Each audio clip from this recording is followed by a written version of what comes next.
Hello everyone, welcome back. I know it's been a while you haven't seen me, but guess what, your girl is back. I took some time off just to gather my thoughts on today's menu. I'll be cooking up some curry goat and I'll show you just how I do that. Here I have my goat already washed and clean. I washed this up in some vinegar, and over here I have some all-purpose seasoning and some more all-purpose seasoning. I will list them down below. Some fresh green seasoning and of course my better pack curry. Feel free to use any curry of choice. So I'm just going to go ahead and add the season mix to the goat meat. You could use any season of your choice, and my green season and my curry, and I'm going to go ahead and massage this in and allow this to marinate overnight. I went in a little bit of vegetable oil just to allow the seasoning to adhere to the meat properly. So I'm just going to massage this thoroughly, and I'm going to cover and allow this to marinate overnight. Of course, if you don't have overnight time, you could marinate this for at least 3 to 4 hours. Just allow it to marinate for some time. Now it's time for cooking. In my pot, I went in with some coconut oil, and I'm going to go ahead and add some pimento seed, some fresh garlic and ginger, and I'm going to toast this for a bit. Then I'm going to go ahead and toast my curry powder. As Jamaican we say burning the curry, but we're not really burning the curry, we're just toasting the curry to release the curry flavor. So now I'm going to go ahead and add my meat to the pot.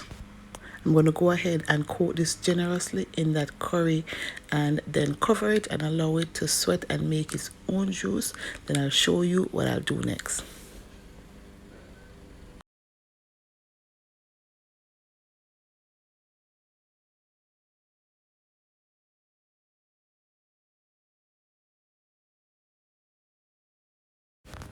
After about 15-20 minutes, the goat has made its own juice. I'm going to allow it to reduce, just to lock in the flavors before adding any water.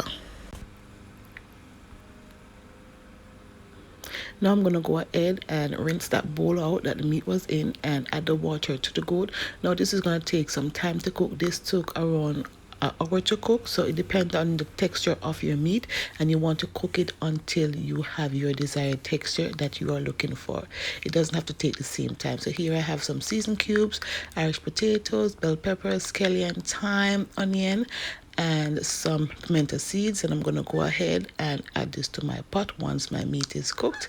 And there you have it. The meat is tender to my liking, and I'm going to go ahead and re-season my meat. You always want to check your meat to your doneness, and then check to taste after you add your seasoning to see, because it's been cooking for a while, so you need to re-season. So in with my seasoned cubes, it was well seasoned before. All I needed to add was some seasoned cubes and my fresh veggies, and I'm going to allow this to cook for another 20 to 30 minutes until everything comes together nicely. My goat is extra tender and my veggies are cooked, and yeah, it's that simple and easy, and at this point my goat is smelling amazing.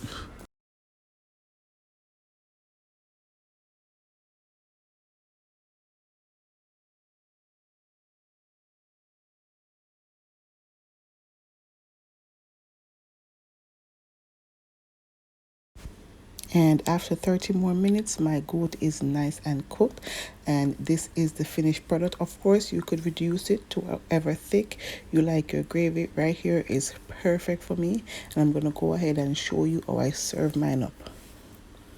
I went ahead and served this up with some white rice, some pasta salad, some cucumber, and some fried chicken on the side. This was so good. I absolutely enjoyed this meal. Now guys, thank you so very much for watching. If you haven't yet subscribed, go ahead. I really appreciate it.